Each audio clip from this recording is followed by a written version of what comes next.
So what we're going to do is have a look at how this mechanism of recording the call stack of the process that has locked an object and how it might work. So you're going to get to see some of my best coding now. So if we have a look at our Jade environment. Yes, this is interesting. This isn't. Where are we? I put my glasses on to see what I've got here. Right, let's go to the schema browser. Let's get back into test one. Let's bring up a new one. Right.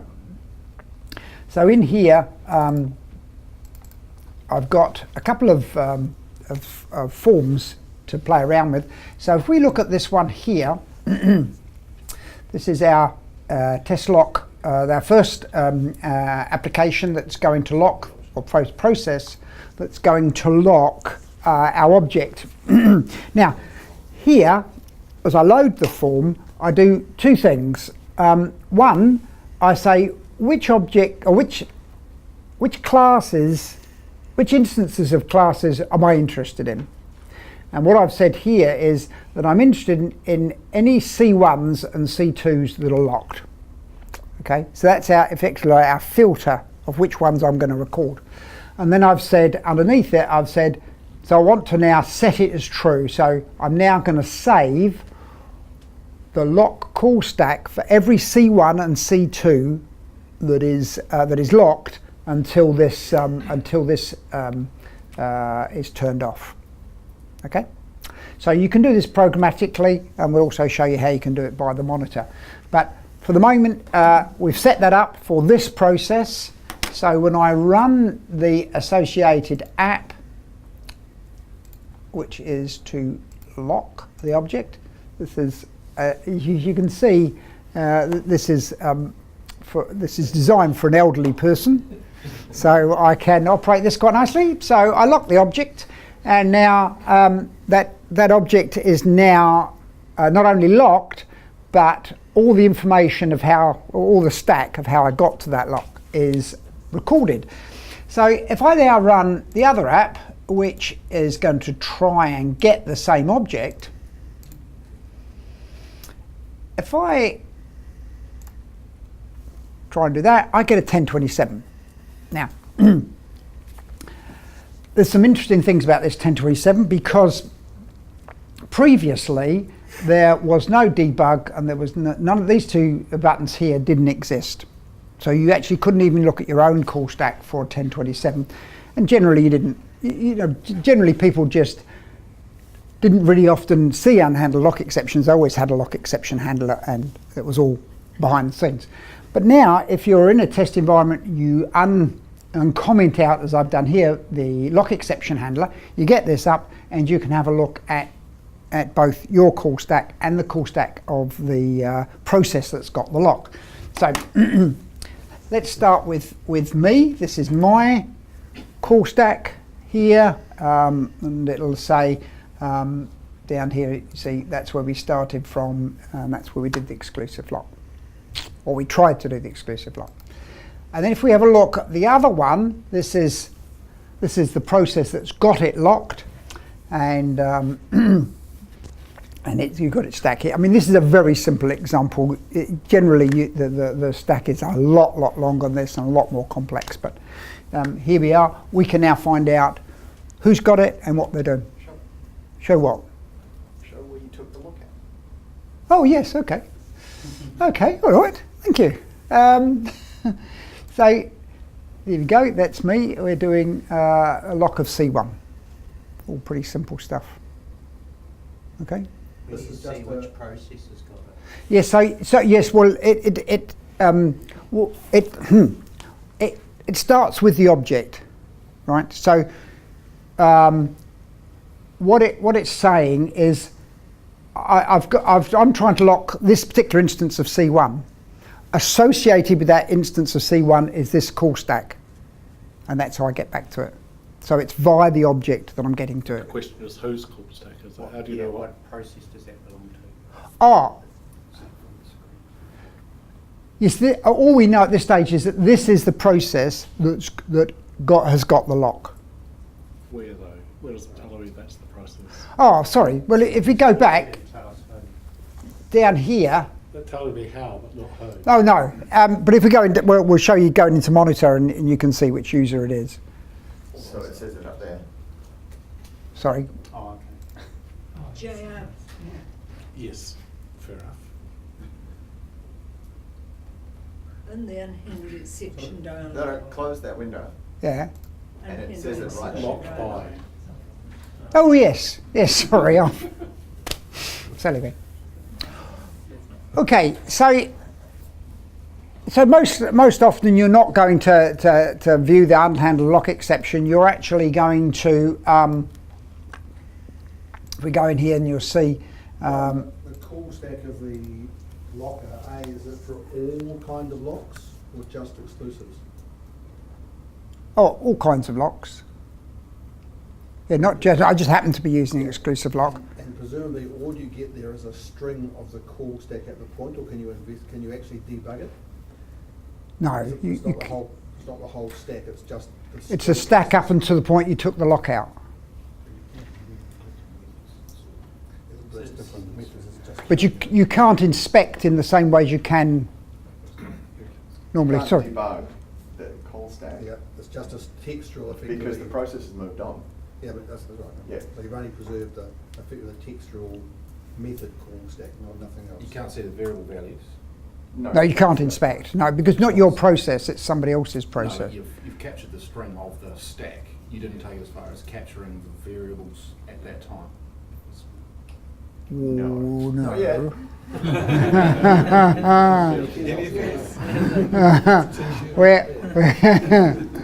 What we tried to find out is where the problem might lie, and there's still investigation to do once you get there. You can't do all the investigation at this stage. But one of the things that you might want to do is just log these things, and so what you can do here, if I just if I'll just take off the comments on this lock exception here. Well, actually, let's look at the lock exception. You see what it's doing.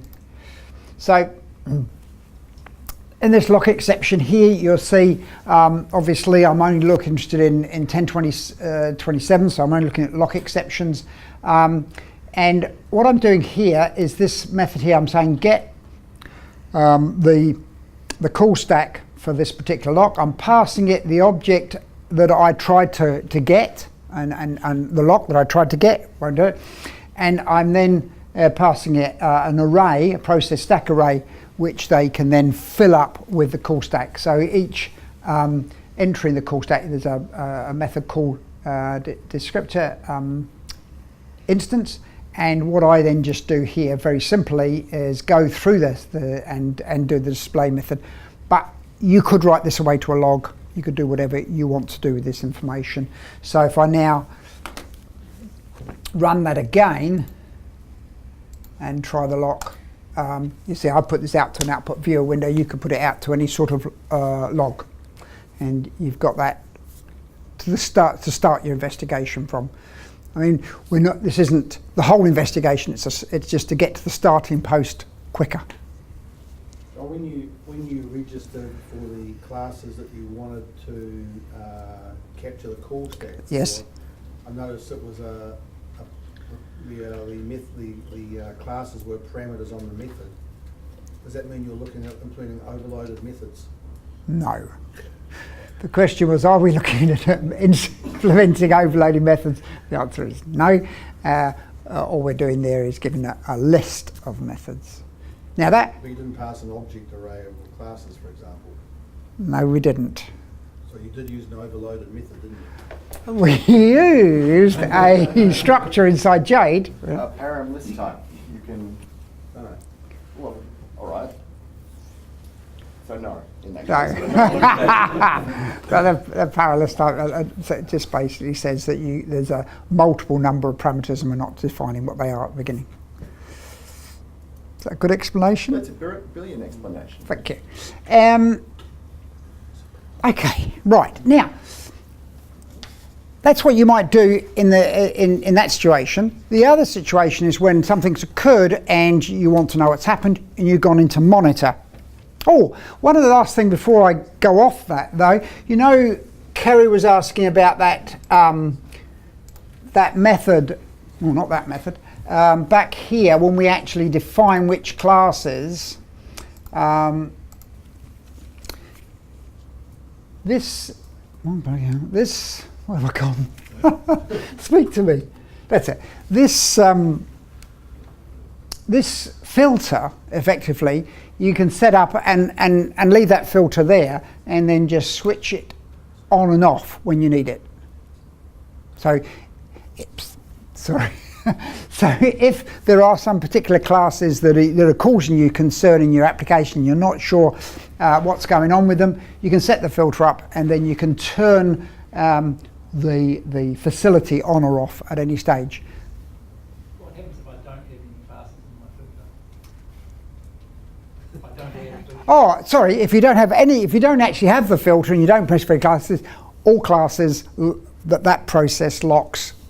This will be, this stack will be, the call stack will be saved for.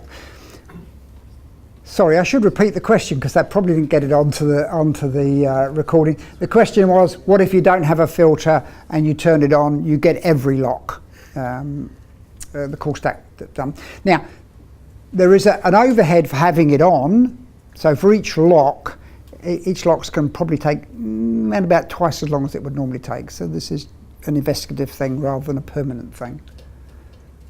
Is it just classes? I mean, if you've got a global collection, what would you do? What would you put in there if it was your collection? Would it be the owner of The it? parent. I think you'd go for the parent. The collection class. You can do the collection class? So your customer dictionary. Oh, okay. So so the question was, what if it was a collection rather than the parent, and if you put the name of the class of the collection there, then if any of those collections are locked, you'll get a call stack from them. So if you have a global collection of your customer dictionary and the customer dictionary on all sorts of other classes, any sort would be locked? Or Yes, yeah. I mean, any instance of that class that's locked, it'll happen. So you wouldn't be able to specify an instance? No, not at this stage. No, it's at a class. All instances for that class. Yes. Yep. Okay, let's talk about the monitor. So bearing in mind, if we go back here, I've still got in my geriatric form, you can see I've still got the object locked. So now, if I come back to monitor, I say come back, I don't think we've been here before. So in the monitor, I've got up the users, and if I look at which one am I? Can't see. Is it that one there? Is that me? Nope. One above. You'll see down here that there is a disable save lock, call lock, so I can switch it on and off at the monitor level for a particular user once they're up and running. And then if I go to locks, here's my C1 that's being locked, and if I then show the call stack, I can get to the call stack in the monitor at runtime when it's actually happening. And then I take this information away and then go back into development environment and then do my investigation. The purpose here really is to point you in the right direction. It doesn't solve your problem for you, it just gets you closer to a starting point. Okay, any questions about that?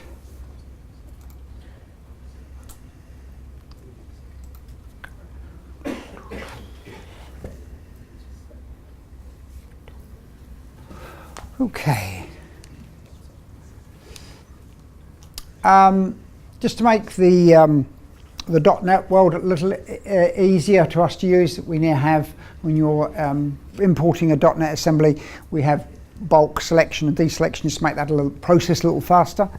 And also, when you're importing, if there is a static method there, you can import that as a type method, as we mentioned earlier. With with .NET, can you re-import a newer version of the DLL and it replaces, or do we still have to remove and then re-import?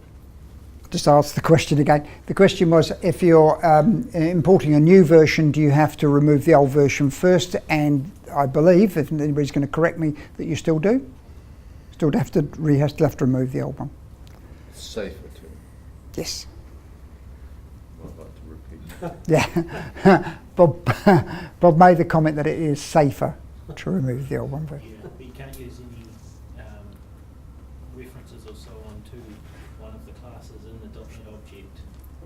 Currently I'm wrapping it at the Jade.NET type level and recasting it to get around that. Oh. You can't delete it because it's got references. Yep. Even though there's no instances because they're transient only. Right. Does anybody want to answer or speak to that point? Let's talk about it after. Yeah. Perhaps we'll. It's a known problem. It is a known problem. Maybe we should have a chat at the end. Cool. In terms of web services, up until now we've only supported the post verb. We're now supporting the other verbs as well. For the REST service, we can now get at the HTTP header and then the information that is stored there by the getServed variable method. And for REST services now we can also create files, which we haven't been able to do in the past.